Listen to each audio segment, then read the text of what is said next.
సత్యసాయి జిల్లాలో రాఫ్తాడ్ నియోజకవర్గంలో 7 కుర్రాకలపల్లి గ్రామంలో 9వ తరగతి చదువుతా ఉన్న దళిత చిన్నారిని, దళిత బాలికను టీడీపీ వాళ్ళు 14 మంది టీడీపీ వాళ్ళు సామూహిక అత్యాచారం చేస్తే ఆ బాలిక ప్రెగ్నెంట్ అయితే ఈ విషయం బయటకు వచ్చింది.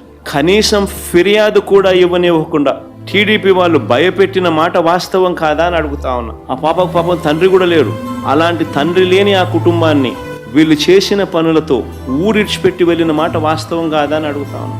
ఆ దళిత పాపకు తోడుగా చట్టం ప్రకారం చర్య తీసుకునే దమ్ముకు చంద్రబాబుకి ఎందుకు లేదని అడుగుతా ఉన్నా. ఆ ఆడబిడ్డ జీవితాన్ని రాజకీయంతో ముడేశాడు. ఇంకొక ఘటన, ఇంటర్మీడియట్ చదువుతా ఉన్న గిరిజన బాలిక ఆ బిడ్డ కనపడడం లేదు అని తల్లిదండ్రులు జూన్ 3వ తారీఖున పోలీసులకు ఫిర్యాదు చేశారు. ఎవరూ పట్టించుకోలే. 6 రోజుల తర్వాత ఆ పాప శవమై కనిపించింది. చంద్రబాబు సొంత నియోజకవర్గం కుప్పంలో, నారాయణపురంలో తిమ్మరాయప్ప ఒక పేద కూలి అప్పు చెల్లించలేదని ఆయన భార్య శిరీషను చెట్టుకు కట్టేసినారు తెలుగుదేశం పార్టీకి సంబంధించిన కార్యకర్తలు. ఈ మనిషి ఆడవాళ్ళ గౌరవం గురించి మాట్లాడతాడు.